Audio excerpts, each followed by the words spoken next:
Coming up on Mountain News this morning, a death investigation is underway this morning in Floyd County. We will bring you the latest developments. A popular school employee in Magoffin County faces child abuse charges. We'll tell you what we know. And Operation Unite is asking people to properly dispose of unused or unwanted medicines. We will tell you how you can do that. Dedicated to Eastern and Southern Kentucky, this is WYMT Mountain News This Morning. Good morning. It is 4:59 on Friday, April the 5th. I'm Will Puckett. Thank you for tuning in to Mountain News this morning.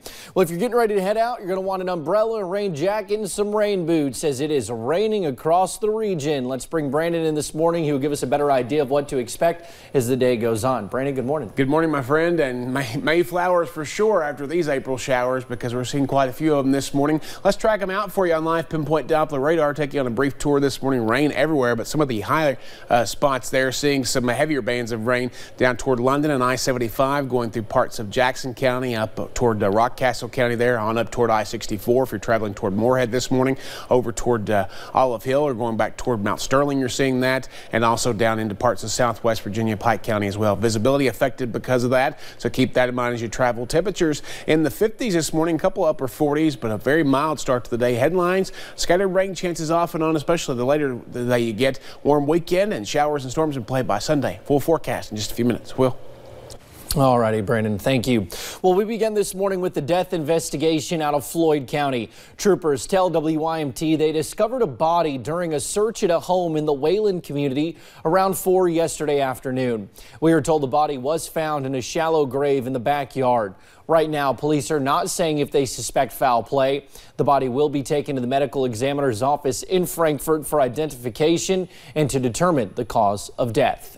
Well, in Magoffin County, the community is in shock this morning after a custodian at a local school is charged with criminal abuse. The details of the arrest citation are a bit disturbing. We learned the woman allegedly beat a young boy in her home, locked him in his room, and made him use a coffee can to relieve himself. WYMT's Connor James breaks down what we know. When you think about Eastern Kentucky, often you hear the phrase a tight-knit community. Every summer we watch them out in the garden and stuff. You know, it looked like a really good family. And it's no different here on Jim Arnett Branch Road. That's why Ruby Grigsby was so shocked to hear just a few houses down, police arrested school custodian Rose Arnett. It blindsided everybody. Nobody even expected it. This all happened on the 1st of the month. Based on this citation, we learned Kentucky State Police claim Arnett hit the young boy on the head with a switch, leaving scabs. Still in shock. Can't believe it. But the more shocking part, they also say she locked the boy in a bedroom and forced him to relieve himself in a coffee can. I mean, everybody's in shock from it. I mean, nobody even thought that she was even like that. And for her to be working for the school, you're around all kind of kids. Right now, it's unclear how Arnett and the little boy are related. I guess you never know what goes behind closed doors. The Magoffin County Superintendent told us Arnett is suspended from her job at the Harold Whitaker Middle School pending the investigation. In Magoffin County, Connor James, WKYT. Now, Arnett is facing a first-degree criminal abuse charge for a child under 12. She'll be in court for a preliminary hearing next Monday on April the 8th. To West Virginia now, where officials make a major drug bust, recovering enough fentanyl that if it had made it to the street, it could have killed more than the population of the state's 3 largest cities. U.S. Attorney Mike Stewart says at least 29 people are charged as part of the operation, which led to the discovery of 150 pounds of meth and more than 290 grams of fentanyl. Officials are calling it the largest meth bust in state history. Police say a woman was arrested this week in Wayne County, West Virginia, accused of trying to sell heroin and meth from a car with the 9-year-old child inside.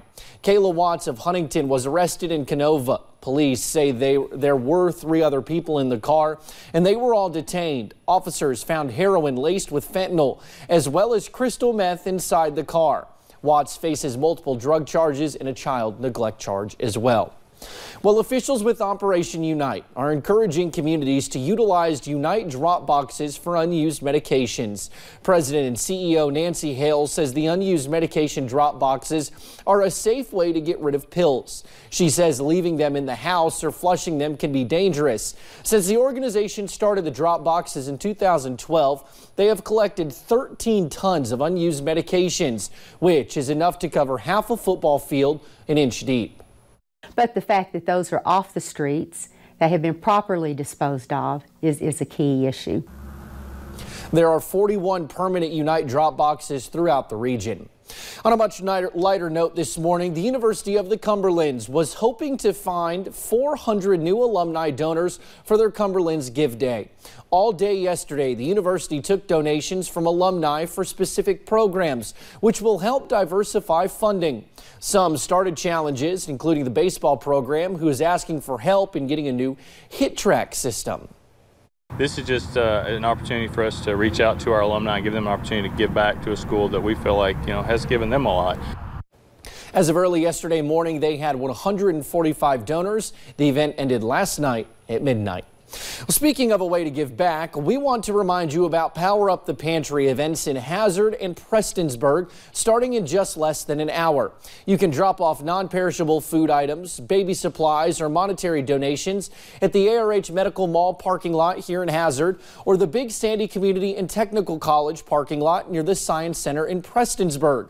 WYMT is just one of several businesses, colleges, and local governments participating. Well, thank you for getting your day started with us right here on Mountain News this morning. It's 5:05. Coming up, how the astronauts at the International Space Station recently got a speedy delivery from Earth with some much-needed supplies. Grab the umbrella as you head out the door this morning. You're going to need it for most of your Friday, at least the first half anyway. I'll have the latest forecast about 3 minutes.